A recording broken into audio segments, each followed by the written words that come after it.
Esperando por una reunión clave entre las autoridades políticas y las autoridades del fútbol, esperando también por las sanciones que deberían llegar desde Conmebol. Ya hasta ahora la charla en la mesa de los tenores, donde ya nos acompaña Danilo Díaz, Rodrigo Hernández, el Tigre Cruces y Gonzalo Jara, es con Andrés Otero, quien fue jefe del Plan Estadio Seguro, también subsecretario del Deporte. Le agradecemos su tiempo, Andrés, muy buenas tardes. Hola Carlos, buenas tardes a ti y a todos en el panel. Lo primero, lo anunciado hoy por el ministro Cordero, ¿le parece que era lo que correspondía, lo que había que hacer, disolver Estadio Seguro?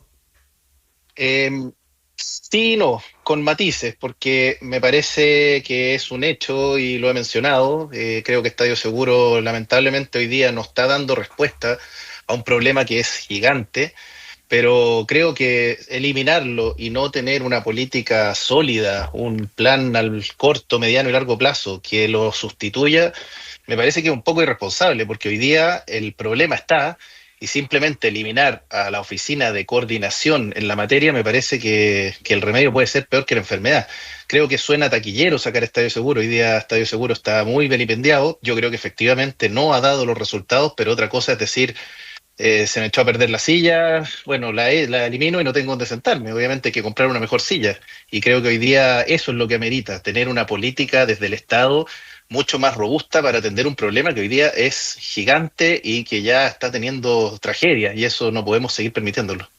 Andrés, en ese problema gigante da la impresión que no solo Estadio Seguro, sino que también el Estado, la inteligencia policial, la poca conciencia desde el mundo del fútbol se quedaron un poco en el tiempo y no evolucionaron como sí evolucionó el delito, ¿no?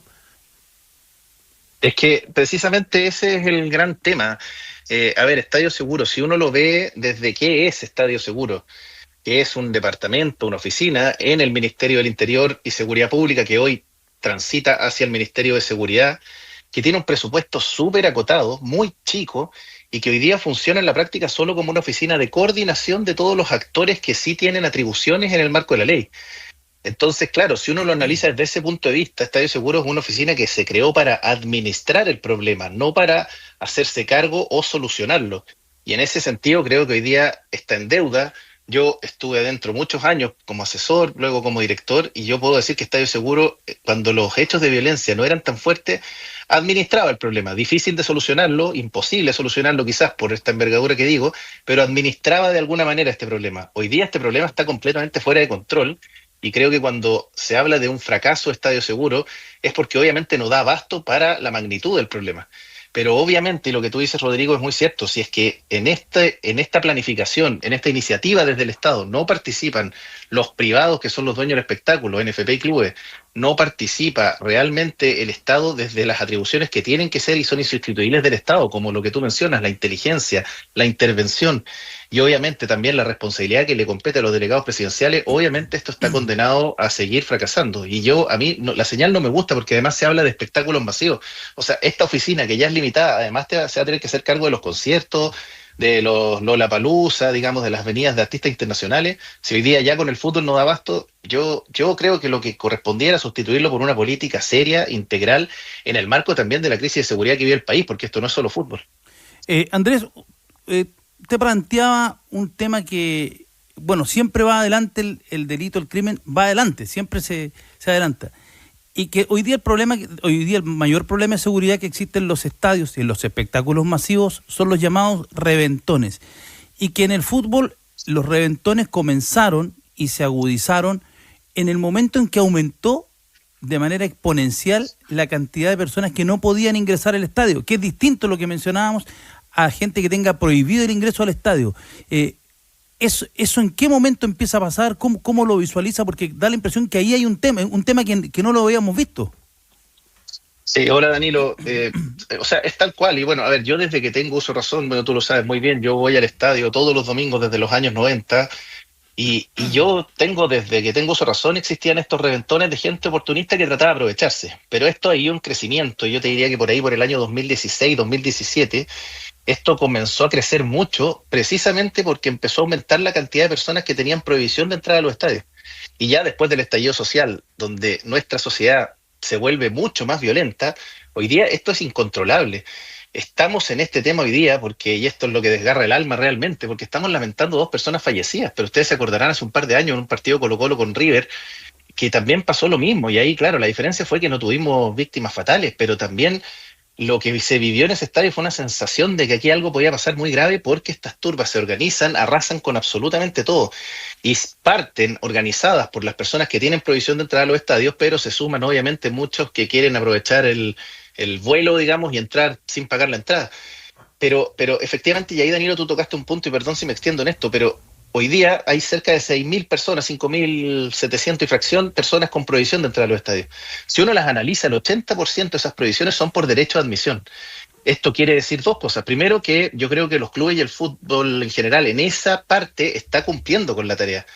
Pero quienes están completamente en deuda acá, y lo digo con mucho respeto, son el Ministerio Público desde la persecución y el Poder Judicial desde la sanción, el castigo, porque no puede ser que hoy día se cometen delitos y las personas salen en libertad muy rápido. Yo el otro día veía con dramatismo cómo en Coquimbo, en el partido Coquimbo con La Serena, unos delincuentes se meten a un carro de carabineros, los saquean completamente, detienen a esas personas y salen en libertad al día. No tienen una prohibición de entrar al estadio, sino que obviamente tiene que ser el club o la NFP quien aplique el derecho de admisión con esas personas. Y cuando uno habla de prohibición de entrar al estadio por medida judicial, cuando ya se entra al radio de 1 kilómetro alrededor del estadio, se está cometiendo un delito que es el desacato, y por lo tanto las policías tienen más atribuciones. Cuando es derecho de admisión, la persona simplemente no puede entrar al estadio y puede deambular por todos los anillos sin ningún problema. Entonces, es ahí donde hay que meter mucha mano, y ahí eso creo que sería muy injusto achacárselo solo al fútbol, porque ya estamos hablando de un problema de orden público. Esto ocurre en las calles, no ocurre dentro del estadio, donde sí hay una responsabilidad de los organizadores. Don Andrés, ¿cómo estás? Gonzalo Jara por acá. Hola, Gonzalo.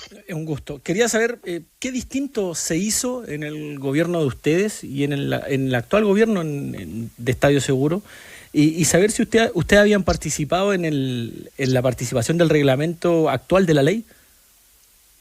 Sí, a ver, mira, ¿qué cosas se han hecho distintas? Yo no sé, porque no tengo mucho detalle de qué se está haciendo ahora, más que algo de información que hay. Yo siento que hoy día, por ejemplo, la jefa de Estadio Seguro, Pamela Venegas, que creo que se cortó el hilo por lo más delgado, sacar a una persona que no tenía atribución y que además nunca fue realmente empoderada. Cuando uno veía, por ejemplo, Gonzalo, en el verano, cuando la Supercopa no la quería recibir ningún delegado presidencial, ahí faltaba que desde el nivel central alguien dijera: oye, este partido se tiene que jugar. El fútbol no es solamente problema, el fútbol es un lugar de esparcimiento, de recreación. Para muchas personas es muy fundamental en su quehacer, en su vida. Entonces, vender el sillón de Oroto y decir no tengo incidentes porque no hay fútbol es una señal nefasta, es un fracaso del Estado en su conjunto, es un gobierno que renuncia a gobernar, y lo digo con mucho respeto. ¿Cómo se evitan los problemas suspendiendo partidos? Eso no puede ser.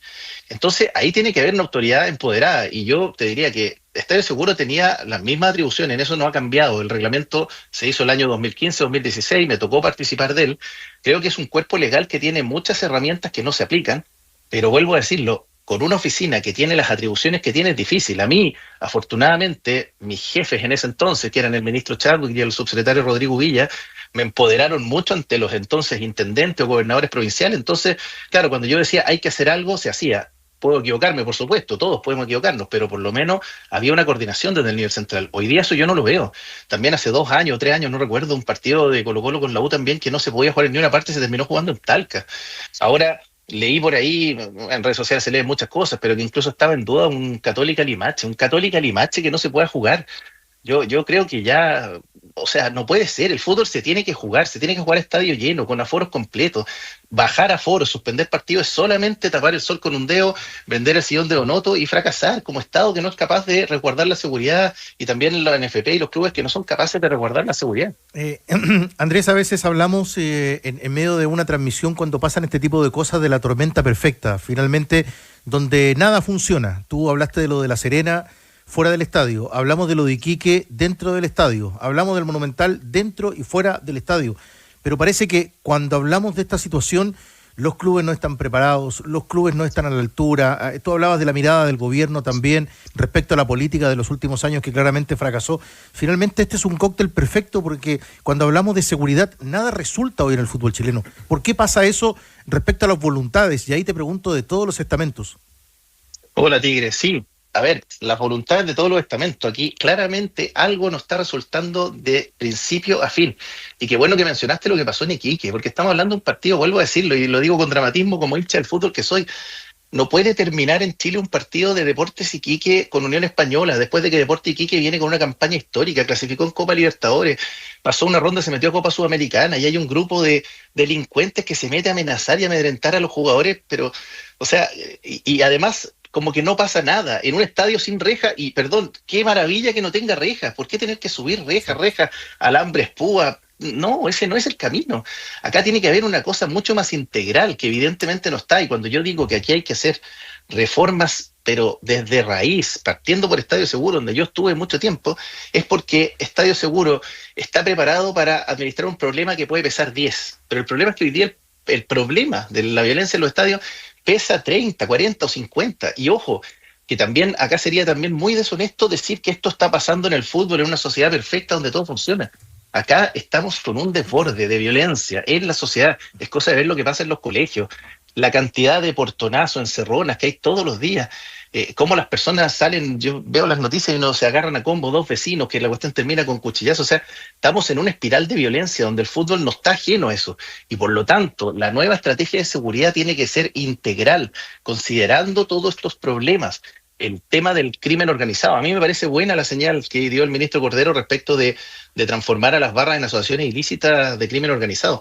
Pero obviamente, si es que los poderes del Estado, los que no dependen solo del gobierno de turno, como son el Ministerio Público y también los tribunales de justicia, si es que no hacen lo que tienen que hacer para perseguir a estas personas, o sea, vamos a seguir en lo mismo. ¿Y qué medidas usted cree, Sander, que podrían tomarse? Yo, por ejemplo, acabo de ver en el verano la organización de los partidos de River Plate. Me pareció extraordinario, y está al lado, ¿eh? Está en Buenos Aires. No estamos hablando de la Premier League, ni la Champions, no, ni la Bundesliga. Es un sistema operativo de partidos extraordinario para el ingreso y para la salida del público. 85.000 personas todas las semanas. Sí, bueno, mira, yo creo que hace unos años nosotros veíamos a Argentina para abajo en tema de seguridad en los estadios, estoy hablando del año 2017, 2018, hasta el 2019, y hoy día los vemos muy para arriba. Creo que Argentina, sin desconocer que en Argentina siguen pasando cosas, creo que desde la iniciativa del gobierno y los gobiernos federales, digamos, regionales o provinciales, digamos, en Argentina, hasta el mismo fútbol, ha hecho algo que acá en Chile creo que todavía está en deuda, que si bien hay algunos esfuerzos particulares, sigue estando en deuda, que es la inversión en infraestructura y tecnología. Yo creo que esto, con leyes más duras, hoy día creo que la ley de violencia en los estadios necesita endurecer penas, no solamente cambiar responsabilidades sin sanción, sino que tiene que endurecer penas, pero a la vez eso tiene que ir de la mano con más tecnología. Yo creo muy saludable, por ejemplo, cuando visité el nuevo Claro Arena y se mostraba que en cada torniquete va a haber una cámara que va a identificar a la hora exacta en que entra una persona y el root va a estar asociado a una foto. Estamos hablando de un camino correcto. Yo creo que también lo del Registro Nacional del Hincha, liderado por la NFP, creo que va en la línea correcta. Yo lamento que hayamos tenido que llegar a esto para que se haga obligatorio. Esto debió ser obligatorio hace 2 años, muy parecido al Fan ID que se hizo en el Mundial de Rusia, que dio muchos resultados. Pero además, y aquí hay un tema, porque muchas veces se ve, yo veo también a muchos líderes de comunicación que lo dicen con angustia y lo comparto, cuando dicen, mira, pero si ahí está la foto de la persona y se le ven hasta los lunares, ¿por qué no lo identifican? Bueno, porque el trabajo de identificación no es tan sencillo como decir, esta foto corresponde al root tanto o al nombre tanto. Hay un trabajo de identificación que hoy día las policías lo hacen, donde falta más inteligencia, pero hoy día existen software de reconocimiento facial que pueden ayudar en eso, pero eso significa inversión.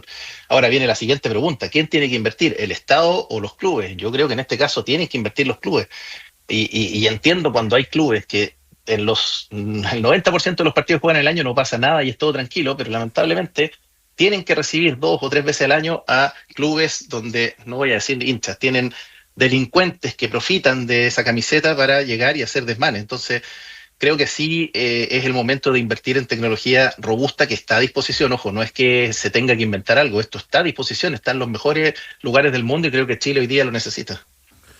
Andrés, hoy día el diagnóstico está bastante claro, tú acabas de hacer una exposición muy, muy acabada, digamos, y también proponer, anoté acá, 4 medidas en particular: endurecer las penas, mejorar la tecnología, el Registro Nacional de Hinchas, desarrollar una mayor inteligencia policial, pero hay un hecho que es indesmentible y que también es aplicable al resto de la sociedad y a la crisis de seguridad que se vive, ¿no? Que es que cuantitativamente también el delito y sus exponentes han crecido. Entonces, si efectivamente hoy día tenemos 6.000 personas con derecho a admisión, yo te garantizo que el día de mañana esos 6.000 pueden estar en un estadio, te estoy hablando de una construcción figurada, ¿no? Pero no te quepa duda que van a haber otros 6.000 que van a querer igual hacer un reventón porque hay un porcentaje de gente que hoy día está dispuesta a todo. Entonces la pregunta es, ¿cómo diablos hacemos para que realmente haya un trabajo o una política, digamos, en torno al fútbol que realmente funcione? Porque lo que uno ve es que es demasiada gente tratando de saltarse el torniquete, ¿te das cuenta? Es como que antes, no sé, a tu casa, cuando entraban a robar en lugar habitado, entraban 2 tipos. Hoy día el delito mutó, y hoy día hay turbazos en casas como la tuya y la mía, de pronto, no sé, con 12 o 20 tipos que llegan en 3 autos, ¿te das cuenta? Y eso a mi parecer también se extiende al mundo del fútbol. Estamos hablando de un problema muy masivo. ¿Cómo se combate esa masividad del delito hoy día aplicada al fútbol? Creo, Rodrigo, que ahí está la madre del cordero, digamos. O sea, esto tú lo mencionaste desde un análisis de cómo está de descontrolada la seguridad y la violencia en general en nuestra sociedad. Entonces, si acá se siguen haciendo medidas para el fútbol, no sirve de nada si no va en el marco de una política integral de seguridad, que obviamente con el naciente Ministerio de Seguridad uno esperaría que venga una estrategia global, porque esto al final, si no, es poner parches por todos lados. Por eso, y además, y respecto al fútbol, lo que sí hay algo, y que a mí también me tocó vivirlo, y que creo que es una cosa que no es materia de ley ni nada, sino que tiene que ver con voluntades. Cuando la NFP con los gobiernos de turno andan como el perro y el gato echándose culpas, no es que esto es responsabilidad de clubes, no es que no damos abasto, es que esto está destinado al fracaso. Acá la solución es trabajar todos en conjunto en la misma mesa, donde no se echan las culpas, sino que la mesa asume los avances y los retrocesos. Pero decir que no, es que esto es responsabilidad de Carabineros, que esto es responsabilidad del delegado, no, que aquí esto es responsabilidad del club y el club tiene que hacerlo, no sirve de nada. Acá todos se tienen que trabajar con una mancomunión, porque efectivamente hay responsabilidades compartidas. Cuando hablamos de los agentes, de estos delincuentes que se agrupan en masa para reventar a través de la avalancha, que incluso los festinan en redes sociales, ahí estamos hablando de delincuencia, delitos, y del delito tienen que responder las policías. Ese es un tema constitucional, no de opinión. Pero a la vez también, cuando un estadio no funciona en las cámaras, en un lugar de acceso o en un lugar, digamos, que enfoca a la comisión de delito, el que está fallando es el club. Entonces, acá lo que se tiene que hacer es trabajar mancomunado, que los clubes hagan las inversiones en tecnología, las pongan a disposición de las policías, que a la vez el Estado se haga cargo de esto con más inteligencia. Lamentablemente Chile es un país que desde los resabios de la dictadura, digamos, tiene problemas de inteligencia. Entonces hoy día se necesita una inteligencia, pero no se saca nada con hacer una inteligencia para el fútbol que no esté integral con lo que pasa en la sociedad, porque al final, si uno ve estos modus operandi, muchas veces van completamente en línea con lo que pasa en las calles, en los territorios. Los tipos que delinquen en el estadio son los mismos que delinquen también en otro tipo de eventos o en la calle misma. Entonces, esto tiene que ser de manera integral. Si se sigue haciendo de manera separada, con esfuerzos puntuales para ciertos eventos, no funciona. De repente pasaba que viene un clásico, listo, se pone todo a disposición del clásico y sale bien, pero al otro día pasan cosas. No, tiene que ser una cosa integral, y por eso, y esto lamentablemente es doloroso, pero creo yo que esto es al mediano y largo plazo, donde hoy día se requieren cosas urgentes que creo que se están trabajando, o eso espero por lo menos, pero obviamente esperar resultados tenemos que asumir que esto es al mediano y largo plazo. Usted ponía como ejemplo el hermoso estadio de la Universidad Católica en cuanto a la seguridad, y es lo que uno ve en Europa, en Estados Unidos, con reconocimiento facial. Ojalá, el ejemplo es muy bueno, pero es porque Universidad Católica tiene su estadio propio. El 90%, más del 90% de los clubes en nuestro país no los tiene. Son arrendados, son de las municipalidades. ¿A quién le tenemos que exigir entonces que los clubes lleguen con esa seguridad y que le puedan dar esa seguridad al hincha que va al estadio? Es que ahí, Gonzalo, lo mismo. Nuevamente, no, la culpa es de él, no es mía. Los estadios, efectivamente, y eso es un problema que tiene el fútbol chileno, y por Dios que, o sea, ver hoy día la tabla de posición y ver la cantidad de partidos pendientes, dice que hay un problema de fondo en el fútbol chileno. Pero La ley es súper clara, el responsable es el organizador, es el club. Por lo tanto, si el estadio de cualquier ciudad no tiene cámara y recibe un concierto, el estadio no puede decir yo incumplí, porque el concierto no exige cámara. Pero para el fútbol sí exige cámara. Por lo tanto, ¿quién es el que tiene que ponerla? El club. ¿Y eso ahí la alianza, se lo tendría que exigir el gobierno? No, ahí lo que yo creo, mira, te voy a poner un muy buen ejemplo en Universidad de Chile. En Universidad de Chile, el año 2014-2015, el Estadio Nacional tenía un sistema de cámaras que era más antiguo, no era en alta definición, estoy hablando de 10, 11 años atrás, y resulta que Universidad de Chile dijo, yo quiero hacer un plan de inversión sobre el estadio de cosas que yo necesito, que el estadio no necesita permanentemente. Y se instaló un sistema de cámaras espectacular, alta definición y todo. Y lo hizo Universidad de Chile. Y ahí hicieron una alianza, no sé los detalles de la alianza, pero sé que, no sé, si el estadio cobraba 10 por arriendo, empezó a cobrar 3 porque al estadio le quedó una inversión que hizo el privado, en este caso Universidad de Chile. Ese es el camino, en vez de decir, no, es que yo no tengo por qué tener cámaras porque el estadio no es mío. Acá eso es una realidad. En Chile existen 4 estadios privados, de los cuales hay 2 que están cerrados por reparaciones, que son Santa Laura y el mismo San Carlos Apoquindo, ahora Claro Arena. Pero la realidad es que el 90% del fútbol se va a jugar en estadios municipales o en estadios fiscales, y ahí obviamente el fisco no necesariamente necesita hacer la inversión para cosas que son propias del fútbol. Fue subsecretario del Deporte, también director del Plan Estadio Seguro, Andrés Otero. Te agradecemos tu tiempo para conversar con los tenores y nos vamos de inmediato hasta el